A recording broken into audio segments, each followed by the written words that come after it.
Hello guys, welcome to unit 2. British పాలనలో ఆంధ్ర ప్రాంతం ఎలా స్టార్ట్ అయింది, బ్రిటిష్ రూల్ ఏంటి, ఇంపార్టెంట్ పాయింట్స్ సేమ్ అదే పుస్తకం నుంచి ఎలాగైతే మనం నిన్న వీడియో తీసామో అదే ప్యాటర్న్ లో ఇదే పుస్తకాన్ని ఇంట్రెస్టింగ్ ప్యాటర్న్ లో మార్చబడింది. ఓకే, సేమ్ తెలుగులో కూడా అండ్ సేమ్ ఇంగ్లీష్ లో కూడా. Done sir. Okay, so British పాలనలో Andhra Pradesh. Okay sir. So now let us start. Andhra region Madras ప్రెసిడెన్సీలో ఉండేది. ఓకే, ఎప్పుడైతే బ్రిటిష్ ఆర్కాట్ నవాబ్ని 1750 దగ్గరలో ఓడించారో అప్పుడు ఆంధ్ర రీజియన్ మద్రాస్ దగ్గర ఉండేది. క్లియర్? డన్. సో మనం ఇక్కడ ఈ చాప్టర్ లో సిపి బ్రౌన్ ని, థామస్ ముండ్రోని ఎలా వాళ్ళు రెవెన్యూ సెటిల్మెంట్ కానీ తెలుగు లిటరేచర్ కానీ స్టార్ట్ చేసారో చూస్తాం. Okay, done. Vijayanagara empire battle of Talikota తర్వాత పడిపోయిన తర్వాత అక్కడ ఉన్న లోకల్ పాలీగార్లు, గుర్తుంది కదా పాలీగార్ సిస్టమ్. ఓకే, రాయలసీమలో పాలీగార్లు, నార్దర్న్ సిర్కార్ ఏరియాలో జమీందార్లు ఇండిపెండెంట్ గా వెళ్ళిపోయారు. ఓకే, పైన రాజు లేకపోవడం వల్ల ఇండిపెండెంట్ గా వెళ్ళిపోయారు. Done sir. Okay, and company కూడా, ఈస్ట్ ఇండియా కంపెనీ కూడా ఫ్రీక్వెంట్ గా అక్కడున్న గిరిజనులతో ట్రైబల్స్ తో క్లాష్ అయ్యారు. ఎందుకంటే పిటూరి వల్ల. పిటూరి అంటే land tax, high land tax వల్ల, హై పేష్కష్ వల్ల. ఓకే, ఫర్ ఎగ్జాంపుల్ ఈ ట్రైబల్ ల్యాండ్ ని నీకు ఒకవేళ కొడుకు లేకపోతే నాది. అర్థమైందా? ఈ రోజు నుంచి ఆ ఫారెస్ట్ రీసోర్సెస్ మీద నీకు హక్కులు లేవు. అసలు అక్కడ ఉన్న గిరిజన్, అక్కడ ట్రైబల్ ఎన్నో ఏళ్ళ నుంచి ఉంటున్నాడు.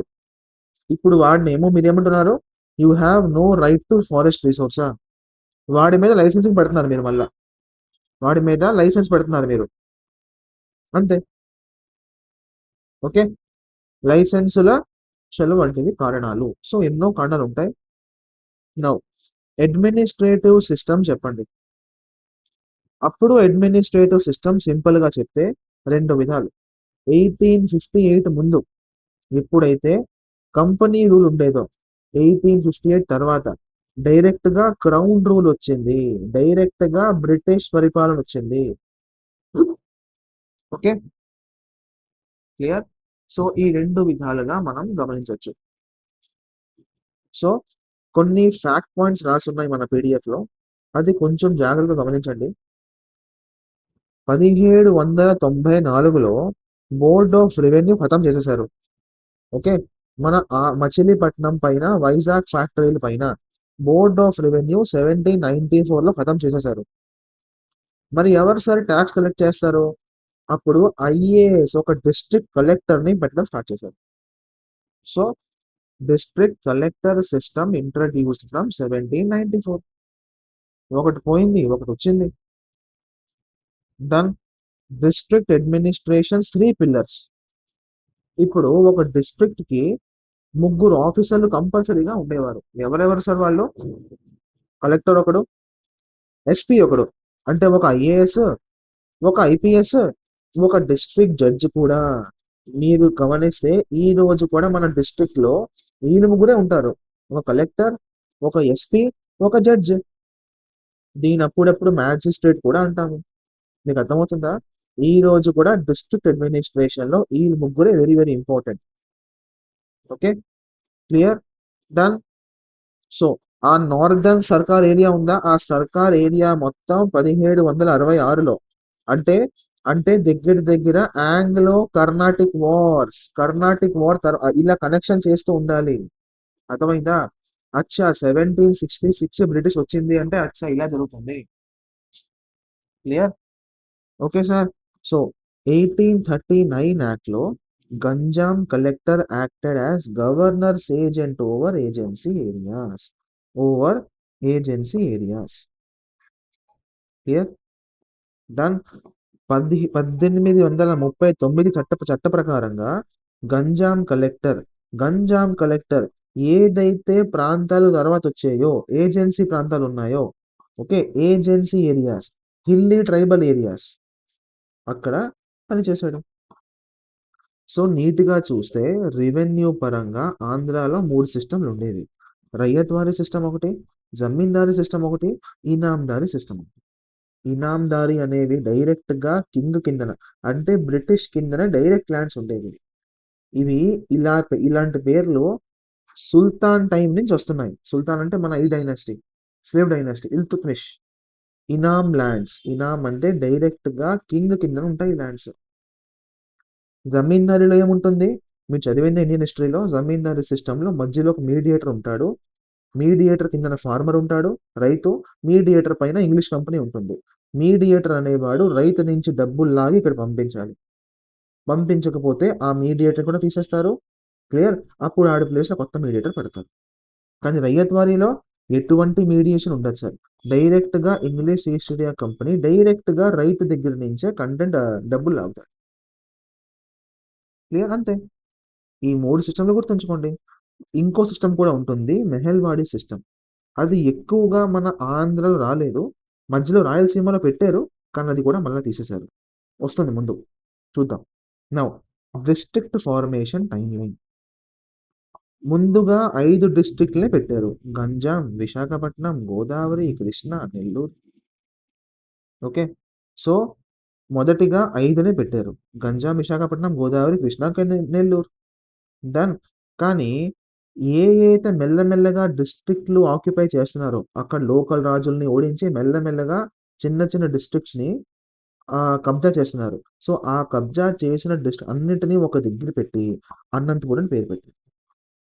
మీకు అర్థమైందా? సో, ఏదైతే చిన్న డిస్ట్రిక్ట్‌లు గెలుస్తున్నారో వీళ్ళు యుద్ధాలు చేసి, అవన్నిటిని ఒక పేరు పెట్టారు. Head quarter Anantapur. So, Anantapur స్టార్టింగ్‌లో వచ్చిందా? లేదే. క్లియర్?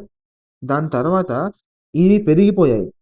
ఈ యుద్ధాలు చేసి గెలిచిన డిస్ట్రిక్ట్‌లు పెరిగిపోయాయి. అప్పుడేం చేశారు? దాన్ని 2 విధాలుగా డివైడ్ చేసేసారు. 2 విధాలుగా డివైడ్ చేశారు.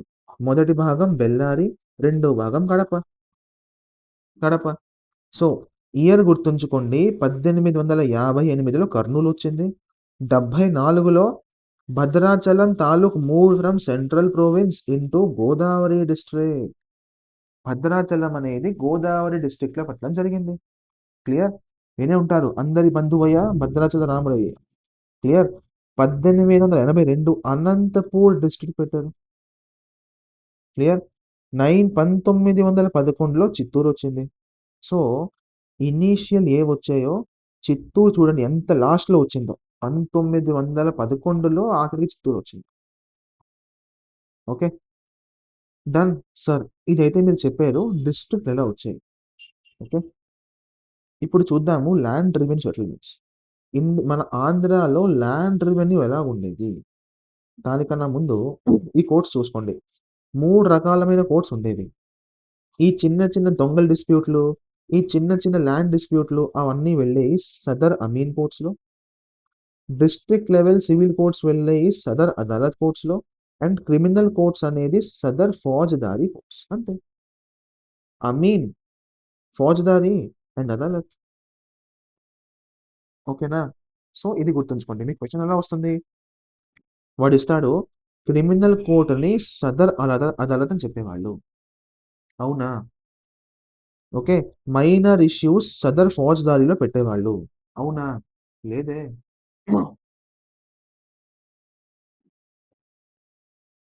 Now land revenue settlements. Land revenue settlements. Okay.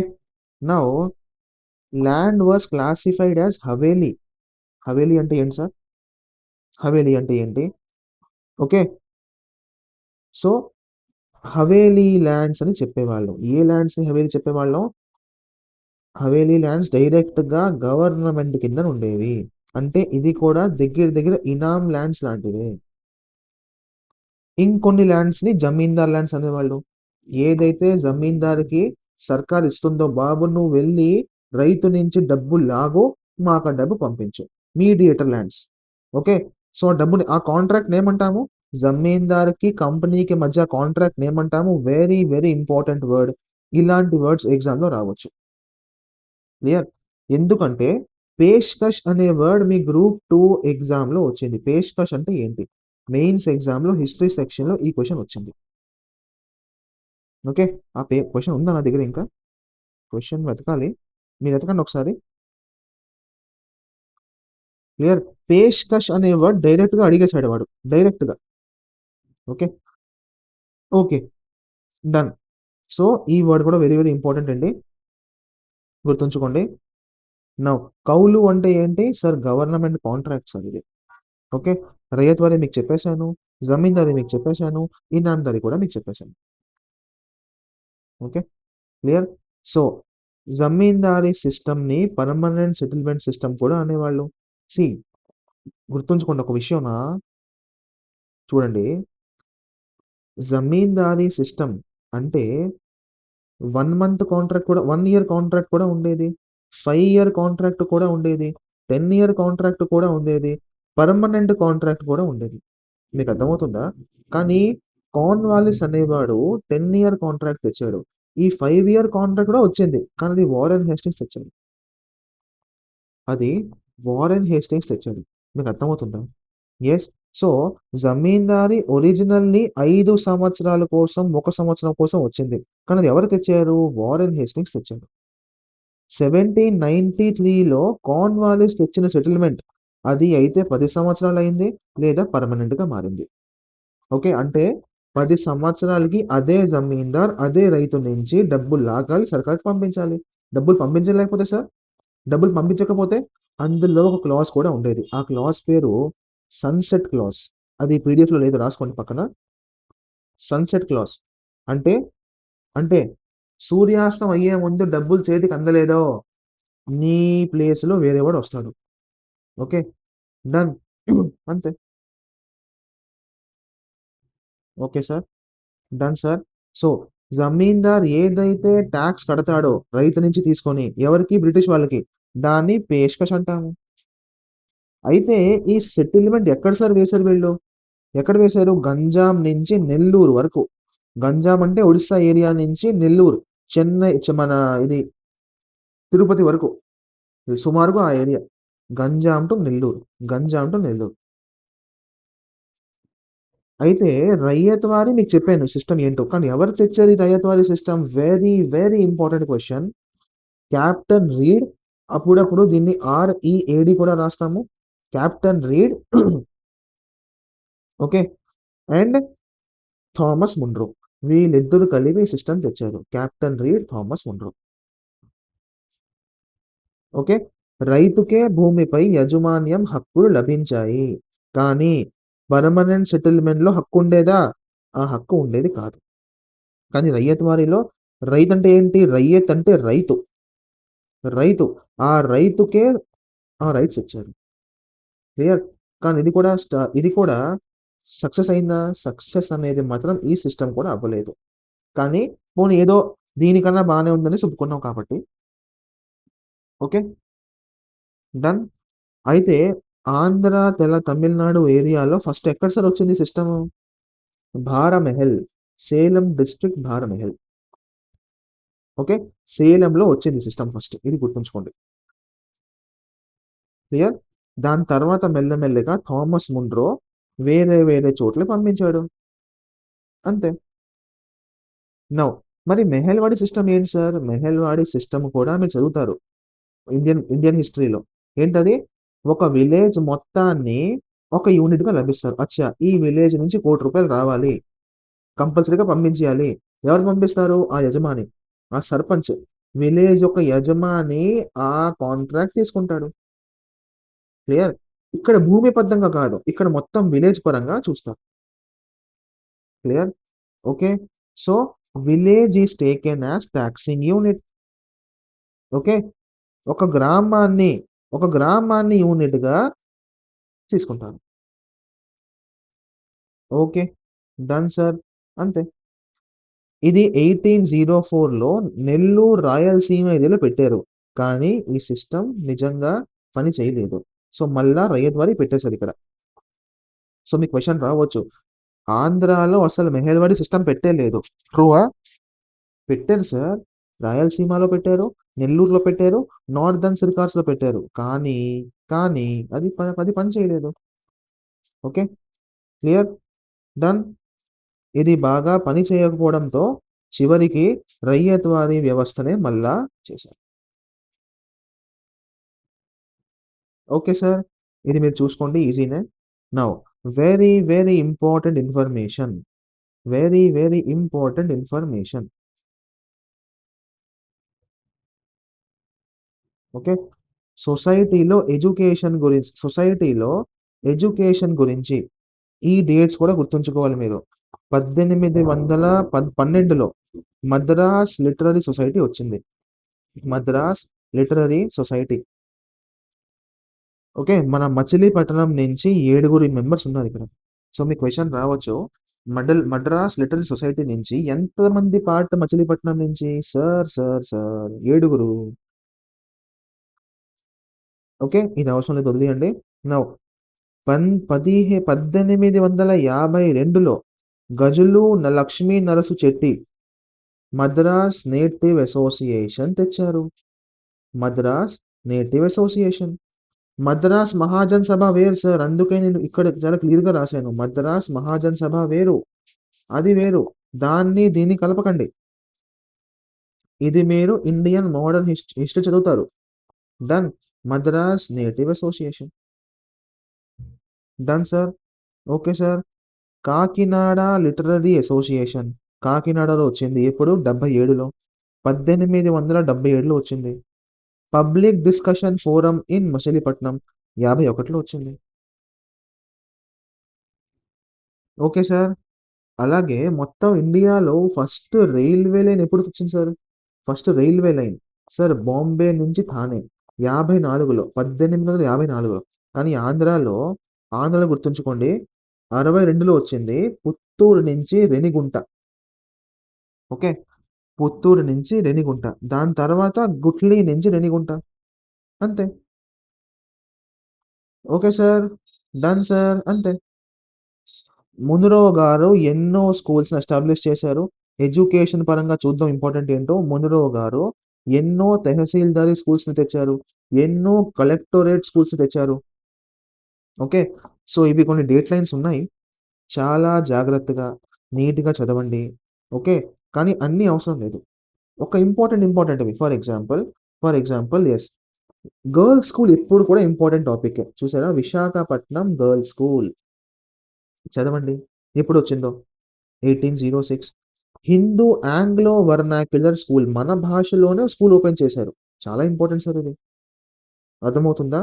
Yes sir. Done sir. Now మన విజయనగరంలో మహారాజా స్కూల్, విజయనగరం. మన మద్రాస్ యూనివర్సిటీలో ఎప్పుడు వచ్చింది? 1857. Very very important fact. Madras university వచ్చింది 1857లో. కానీ టీచింగ్ మాత్రం 64లో చేసేది. అంటే 7 ఇయర్స్ తర్వాత అది డైరెక్ట్‌గా ఫామ్‌లోకి వచ్చింది. దయచేసి ఈ పాయింట్ మాత్రం గుర్తుంచుకోండి. మద్రాస్ వచ్చింది 1857లో, కానీ టీచింగ్ బిగిన్ అయింది 1864లో. Okay. Next Hindu college. Hindu college విశాఖపట్నంలో వచ్చింది. డన్. ఓకే. Okay sir. అంతే.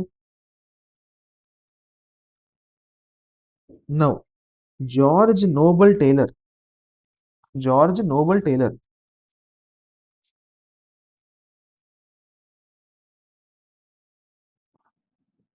యెస్. ఇతను రాజమండ్రి సబ్ కలెక్టర్. క్లియర్.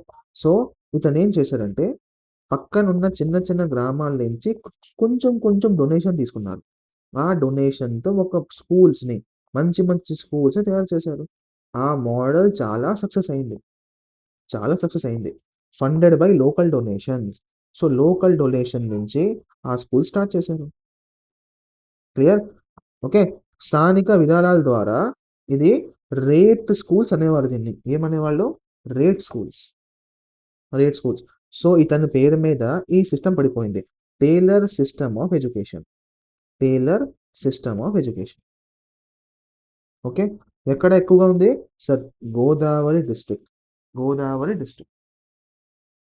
ఓకేనా? Clear sir. డన్.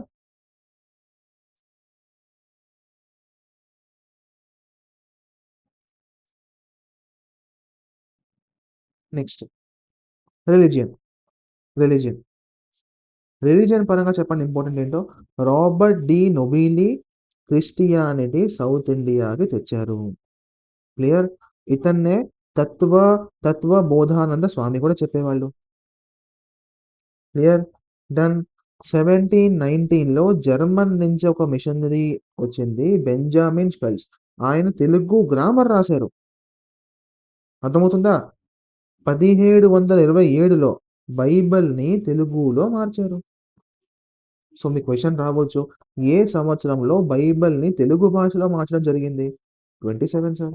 ఇప్పుడు విషయం ఏంటంటే, ఎందుకు సార్ ఆంధ్రప్రదేశ్, ఈ మద్రాస్ ఏరియాలో క్రిస్టియానిటీ చాలా ఎక్కువగా ఎందుకు ఉంది సార్? దీని రీజన్ కూడా, ఎందుకు 600 బీసీలో జైనిజం, బుద్ధిజం ఫేమస్ అయింది? అంతా బ్రాహ్మినిజం డామినెన్స్ వల్ల. మీరు ఒక ఎస్సీ ఎస్టీని, ఒక పెద్ద ఓబీసీ వాళ్ళని పక్కన పంపించేస్తే, మీరు మా కుటుంబం నుంచి కాదు, మీరు వేరు, మేము మీకన్నా పెద్దోళ్ళం, ఇలా చెప్తే ఎవరు కూడా ఉండదలుచుకోరు. Yes sir. సో క్రిస్టియానిటీ ఏం చెప్పేది? అందరూ ఈక్వలే, అందరూ యెహోవా బిడ్డలే. Yes sir. అందరూ యెహోవా బిడ్డలే, అంతే. సో ఈక్వాలిటీ ఉండేది. ఆ ఈక్వాలిటీని విని అందరూ మాక్సిమం కన్వర్జన్ అయిపోయింది. ఈ రోజు కూడా ఆ కన్వర్జన్ అవుతూనే ఉంది. Yes or no? ఎస్. ఈ రోజు ఒక రెడ్డి కూడా క్రిస్టియన్‌లా మారిపోవచ్చు. పేరు రెడ్డి కానీ క్రిస్టియన్. ఎగ్జాంపుల్ జగన్మోహన్ రెడ్డి. ఇది ఈ రోజు కాదు, అది ఎప్పటినుంచో స్టార్ట్ అయింది. మీకు అర్థమవుతుందా? Done sir. అలాగే 1805లో London Christian mission begins in Visakhapatnam. So London Christian mission ఎక్కడ స్టార్ట్ అయింది? విశాఖపట్నం. ఎప్పుడు స్టార్ట్ అయింది? 1805. దెన్ ఇది మీరు చూడండి, సొసైటీస్ ఉన్నాయి. Lutheran mission Guntur, Canadian mission Ongole, church mission Hyderabad, free church mission Nellore, German missionary Rajahmundry. ఇవన్నీ కొన్ని ఉన్నాయి. ఇవి లాస్ట్లో బట్టి కొట్టాల్సిందే. ఇందులో ఏ తూతా లేదు. ఇది బట్టి కొట్టాల్సిందే. ఆ ఏపీ వాడికి ఇలాంటి ఫ్యాక్ట్స్ ఇవ్వడంలో మజా వస్తుంది. ఓకే. క్లియర్. డన్. అంతే. నో. ఇండస్ట్రియల్ రెవల్యూషన్ గురించి ఇందులో కొన్ని ఫ్యాక్ట్స్ రాసున్నాయి. ఓకే. డన్. చూడండి. కానీ ద మోస్ట్ ఇంపార్టెంట్ వర్డ్, ఈ ఇలాంటి వర్డ్స్, ఇలాంటి words very very important. Clear. అందరికీ తెలిసిందే, ఇంగ్లీష్ ఈస్ట్ ఇండియా కంపెనీ వచ్చిన తర్వాత మన ఇండియా నుంచి ఎక్స్పోర్ట్స్ తగ్గాయి, ఇంపోర్ట్స్ పెరిగాయి. అవునా కాదా? ఎందుకంటే వాళ్ళు మన ఇండియా నుంచి రా మెటీరియల్ పట్టుకెళ్ళిపోతున్నారు. మళ్ళా ఆ రా మెటీరియల్‌ని ఫినిష్డ్ గూడ్స్ తయారు చేసి మళ్ళా పంపిస్తున్నారు. సో ఇంపోర్ట్స్ పెరిగిపోతున్నాయి, ఎక్స్‌పోర్ట్స్ తగ్గిపోతున్నాయి. ఎగ్జాంపుల్ మచిలీపట్నం. మచిలీపట్నం 1820లో 10,00,000 ఎక్స్‌పోర్ట్ చేసేది. అదే 20 సంవత్సరాల తర్వాత అది 3,000లో మారిపోయింది. రూ. 3,000. విశాఖపట్నం 7,00,000 ఎక్స్‌పోర్ట్ చేసేది. కానీ అది రూ. 1,00,000లో మారిపోయింది. క్లియర్. దీనిపైన దీనిపైన మషీన్ల మీద ట్యాక్స్‌లేసేవారు. మన చేతి నుంచి తయారు చేసే హ్యాండీక్రాఫ్ట్స్ మీద వీళ్ళు ట్యాక్స్‌లేసేవారు. ఏ ట్యాక్స్? మ్యుటూర్పా ట్యాక్స్. ముటూర్పా ట్యాక్స్. ఓకే. క్లియర్. సో అంతే. ట్యాక్స్ వేస్తే అసలే మన తయారు చేసింది కాస్ట్‌లీ దొరుకుతుంది. అందులో మళ్ళా ట్యాక్స్ అట. సింపుల్. అంటే ఈరోజు మీరొక ధోతి కొంటే, చేత్తో తయారైన ఖాదీ ధోతి కొంటే రూ. 100. అదే షర్ట్, ప్యాంట్ కొంటే రూ. 50 పనైపోతుంది ఆ టైంలో. ఎవరు సార్ కొంటారు ధోతి మీది? అంతే. ఓకే. డన్. నౌ అగ్రికల్చర్ ఇరిగేషన్‌లో ఇంపార్టెంట్ ఇనిషియేటివ్స్ ఏమైనా వచ్చాయా? ఇక్కడొస్తుంది పేరు ఆర్థర్ కాటన్ గారిది. Arthur Cotton garu dam building program. Yes. Okay. Cotton dam very very famous. 1844, 45లో ఇతను కృష్ణా గోదావరి మీద డ్యామ్ కట్టారు. Okay. Done. Dowleswaram dam project Godavari 1847లో స్టార్ట్ అయింది. 1853లో ఖతం కూడా అయిపోయింది. కృష్ణా డ్యామ్ ఎట్ రాజమండ్రి 1850లో స్టార్ట్ అయింది. 5 సంవత్సరాల్లో పూర్తయింది. Clear. 1856 1856 Cotton dam. Okay. Indian associate వీరం ప్రమోటెడ్ టు అసిస్టెంట్ ఇంజినియర్. అందులో ఒక ఇండియన్ పేరు చాలా ఫేమస్ అయింది, వీరం. ఓకే. ఎందుకు? ఆయన డ్యామ్ బిల్డింగ్ లో ఒక పెద్ద ఇంజనీరింగ్ మార్వెల్ చూపించారు.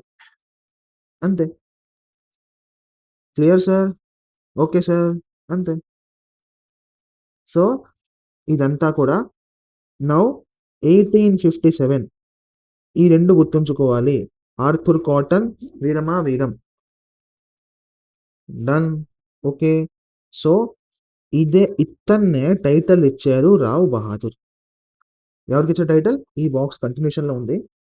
ఈ బాక్స్ వేరు వేరు కాదు కంటిన్యూషనే. ఓకే. సో, రావ్ బహాదూర్. అలాగే ఆర్థర్ కాటన్‌ని ఆపరా భాగీరథ అనే పేరుతో పిలిచేవారు. ఓకే. అంటే డ్యామ్ బిల్డింగ్ ఇండస్ట్రీలో ఆయనని మార్వెల్ చూపించాడు. బాబు నువ్వు ఆపరా భాగీరథ అనే టైటిల్ ఇచ్చారు. అర్థమైందా? సో, క్వెషన్ రావచ్చు. రావ్ బహదూర్ ఎవరికి? ఇతనికి. ఆపరా భాగీరథ ఎవరికి? కాటన్‌కి. Clear sir? Done sir. Now industries చూడండి. సో, ఏలూరులో కార్పెట్స్ ఫేమస్. కర్నూలులో బ్లాంకెట్స్ మళ్ళా ఫేమస్. సో, ఇలాంటివి చూస్తూ ఉండండి మీరు ఫ్యాక్ట్స్. రెడ్ పెన్‌తో రాసానందుకే మీకు గుర్తుండడానికి కోసం. Now, now famines. ఫెమైన్స్ ఎక్కడెక్కడ ఏంటేంటి ఎప్పుడెప్పుడొచ్చాయో. సో, అన్నీ అవసరమా? No sir. ఇంపార్టెంట్‌వి ఏంటి? ఇంపార్టెంట్‌వి ఏంటి? ఎక్కడైతే ఎక్కువ జనాలు చనిపోయారో అది చాలా ఇంపార్టెంట్ న్యూస్‌గా మారుతుంది. సో, అలాంటివి గుర్తుంచుకోండి. క్లియర్? ఓకే. ఎంతమంది చనిపోయారో ఎవరు అడగరు మీకు. కానీ ఎక్కడ ఎంతమంది చనిపోయారో అడగొచ్చు. క్లియర్? డన్. సో, ఇందులో ఇంపార్టెంట్ డొక్కాల ఫెమైన్. గుంటూరులో వచ్చింది. క్లియర్? 50,00,000 మందికి ఎఫెక్ట్ అయిందది. 2,00,000 పైన మృతి. Very, very important. Very, very important. Ganjam famine ఎప్పుడొచ్చింది? 75, 76. ఓకే. అమెరికా సివిల్ వార్ వల్ల cotton okay. Cotton price rise. So, cotton పెరిగితే ఎందుకు సార్ ఫుడ్ షార్టేజ్ వచ్చింది? సార్ కాటన్ ధరలు పెరిగితే ఇంగ్లీష్ వాళ్ళు ఏంటి? వాళ్ళ వాళ్ళ మనసులో ఏమొచ్చింది? కాటన్ అమ్ముదాం మంచి డబ్బులొస్తాయి. సో, కాటన్ అమ్ముదామని ఉన్న తిండి పంటలన్నీ కట్ చేసి కాటన్ పంటల్ని పెట్టారు. ఒక్కసారి వార్ అయిపోయిన తర్వాత కాటన్ ధరలు మళ్ళీ తగ్గిపోయాయి. ఇప్పుడేంటి? మళ్ళా ఆ కాటన్ పంటని ఫుడ్‌లో మార్చాలి. సో, దానివల్ల ఎక్కువగా కాటన్ పంటలు పండించడం వల్ల ఫుడ్ షార్టేజ్ అయిపోయింది. క్లియర్? డన్. ఓకే. నౌ అంతే. ఇప్పుడు థామస్ మున్రో గురించి రాసుకోండి. దాని తర్వాత సిపి బ్రౌన్ గారి గురించి రాసుకోండి. చాలా చాలా important topic Thomas Munro and also CP brown. CP brown మన తెలుగు భాషలో ఎన్నో కంట్రిబ్యూషన్స్ చేశారు. థామస్ మున్రో కూడా మన ఇండియన్ ఆంధ్ర రెవెన్యూ సిస్టమ్‌కి కంట్రిబ్యూషన్ చేశారు.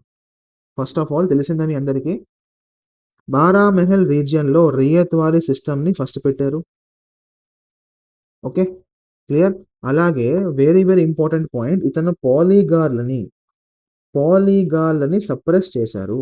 అప్పుడు పాలీగార్లు రివల్యూషన్ చేయడానికి ముందుకొచ్చారు. వాళ్ళని సప్రెస్ చేసింది ఎవరు? Munro sir. లాస్ట్‌లో క్వెషన్ కూడా ఇచ్చాడు మీకు. చూసారా? ఎవరు పాలీగార్‌ని సప్రెస్ చేశారు? Thomas Munro. Okay. Done sir. 1807లో ఇతను ఒక రిపోర్ట్ సబ్మిట్ చేశారు. ఆ రిపోర్ట్ పేరు మున్రో రిపోర్ట్. సో, మీ క్వెషన్ రావచ్చు. మున్రో రిపోర్ట్ దేనికోసం సబ్మిట్ చేశారు? ఓకే. మీరు ఇరిగేషన్ చెరువుల్ని మేనేజ్ చేయడం లేదు. అది చెయ్యాలి.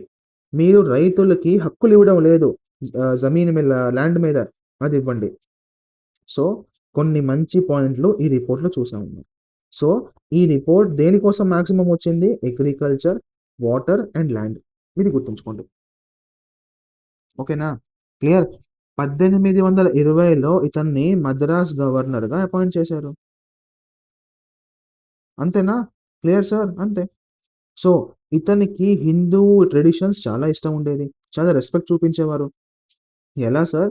నా ఫేవరెట్ పాయింట్ తిరుమల దేవస్థానానికి ఇతను గంగాళం ఇచ్చారు. ఒక వెసెల్ ఇచ్చారు. ఓకే. ఒక కలశం ఇచ్చారు. క్లియర్? అలా ఎన్నో చేశారు. For example Chennakesava temple in Kadapa, rebuild Rameshwara temple, Agasteshwara temple అంతే. అందుకే ఇతన్ని ఇతన్ని రాయలసీమలో affectionately called Mandava Rishi. Okay. అలా సో మండోకప్ప కూడా అనేవాళ్ళు. మండోకప్ప, మాండవ రిషి ఈ రెండు పేర్లు గుర్తుంచుకోండి. ఇలాంటి క్వశ్చన్స్, డైరెక్ట్ క్వశ్చన్స్ ఎగ్జామ్లో ఛాన్సెస్ ఎక్కువ ఉంటాయి. Clear? Okay. Now CP brown. CP brown so తెలిసిందా మీ అందరికీ సిపి బ్రౌన్ గురించి? కానీ చూసేద్దాం ఒకసారి. Okay. So CP brown Madras ICS join చేశారు 1817లో. క్లియర్? ఐఏఎస్ ఎగ్జామ్ని క్లియర్ చేశారు. ఇతను చాలా ఫేమస్ చెప్తారు. తెలుగు లాంగ్వేజ్ చనిపోతూ ఉంది, నేను దాన్ని బతికించాను. In 1825 I found Telugu literature dead. Okay, చచ్చిపోయిన లాంగ్వేజ్ని నేను మళ్ళా బతికించాను. క్లియర్? సో ఇతను కడపకి డిప్యూటీ కలెక్టర్గా వచ్చారు. Done sir. ఓకే, అంతే. సో ఒక మోడర్న్ తెలుగు ఆల్ఫాబెట్స్ని ఎవరు కనిపెట్టారు? సార్ సిపి బ్రౌన్ గారి పేరు వస్తుంది. అలాగే తెలుగు టు ఇంగ్లీష్ డిక్షనరీ కూడా స్టార్ట్ చేశారు. సో దాన్ని ఓకే బ్రౌన్ యానికంటూ అని పెట్టారు. సో అలాగే వేమన పద్యాలు, ఆంధ్ర మహాభారత అండ్ ఎన్నో వర్క్స్ని 100+ తెలుగు స్కాలర్స్ని ఇతను డబ్బులు ఇచ్చి ఎంప్లాయ్ చేశారు. దీనివల్ల ఏమవుతుంది? ఇలా డబ్బులు ఇస్తే మన తెలుగు భాష ప్రమోట్ అవుతుంది, పుస్తకాలు వస్తాయి, లిటరేచర్ వస్తుంది, ఒక ఇతిహాసం, ఒక హిస్టరీ వస్తుంది మనకి. Okay, clear? డన్. సో ఇది గుర్తుంచుకోండి. వేమన పద్యాలను ఎవరు పబ్లిష్ చేశారు? CP Brown. ఆంధ్ర మహాభారతాన్ని CP Brown. Okay sir, done sir. So now next 1857 revolt వల్ల ఆంధ్రాకి ఎటువంటి ఎఫెక్ట్ వచ్చింది? చెప్పండి, చెప్పండి, చెప్పండి. ఓకే. సో ఎక్కువగా అయితే సౌత్ ఇండియా ఆ యుద్ధం వల్ల ఎఫెక్ట్ అవ్వలేదండి. ఓకే, ఏదో కొన్ని రీజన్స్ అవుతాయి, కానీ ఎక్కువగా ఎఫెక్ట్ అవ్వలేదు. Okay, much weaker in south India. Revolts impact was much weaker in south India. అర్థమవుతుందా? Yes sir. సో దక్షిణ భారతదేశంలో, స్పెషల్గా ఆంధ్ర ప్రాంతంలో ఓకే 1857 యొక్క ఎఫెక్ట్ తక్కువ, చాలా తక్కువ. సో కొన్ని ఇన్సిడెంట్స్ అనిపించాయి మనకి కడపలో, మచిలీపట్నంలో, కానీ క్వశ్చన్స్ గురించి రావు. సో గాబరా పడకండి. ఓకే. సో ఇది మీరు చూసుకోండి. ఓకే, దండు సేన, సౌర ట్రైబ్స్ మీద Parlakimedi, you can see this. So ఇందులో ఇంపార్టెంట్ అయితే ఈ పాయింట్ గుర్తుంచుకోవచ్చు అండ్ ఈ పాయింట్ కూడా గుర్తుంచుకోవచ్చు. ఈ 3 పాయింట్ గుర్తుంచుకోవచ్చు. కోరుకొండ సుబ్బారెడ్డి గారు ఒక ట్రైబల్ రివోల్ట్ని స్టార్ట్ చేశారు. ఇప్పుడే. Okay, Savara tribe men of Parlakimedi అంటే గంజాం ఏరియాలో కూడా స్టార్ట్ చేశారు దండు సేనకి. ఓకే, అంతే. సో ఈ క్వశ్చన్స్ చూడండి ఒకసారి. ఓకేనా? డన్. సో దండు సేన మీద క్వశ్చన్ వచ్చింది. సో ఈ పాయింట్ మీద కొంచెం ఫోకస్ పెట్టండి. ఓకేనా? Clear? Okay sir. Rate schools మీకు చెప్పాను కదా. రేట్ స్కూల్ అంటే ఏంటి? చిన్న చిన్న గ్రామాల నుంచి కలెక్షన్ చేసి ఆ కలెక్షన్తోనే లోకల్ స్కూల్స్ నడిపించేవారు. ఎవరు తెచ్చారు? George Noble Taylor. ఈ లైబ్రరీ ఎప్పుడు వచ్చింది? CP Brown memorial trust library, Kadapa. Okay, Veeranna ఎవరు? మన కాటన్ గారు ఎవరిని ప్రమోషన్ ఇచ్చారు? ఇతన్ని. క్లియర్? ఓకే, ఎక్కువ ట్రాన్స్లేషన్ మీద ఫోకస్ ఎవరిది ఉండేది? CP browns. పాలీగార్ని ఎవరు సప్రెస్ చేశారు? థామస్ మున్రోస్. ఓకే, తెలుగులో కూడా ఉన్నాయి సేమ్ క్వశ్చన్లు. So you can take this. ఓకేనా? Yes or no? So unit 2 చూడండి. ఒరిజినల్ టెక్స్ట్ బుక్ నుంచి ఒక దగ్గర 30 పేజీలు ఉంటాయి. ఓకే, కంటెంట్ అదే, కంటెంట్ ఎక్కడ తగ్గించలేదు, జస్ట్ స్ట్రక్చర్ చేశాను కంటెంట్ని. Okay, clear? Okay sir, thank you. So unit 3 కూడా అప్లోడ్ చేస్తాను త్వరలో, ఒక 2-3 డేస్లో. Till then, take care, bye guys.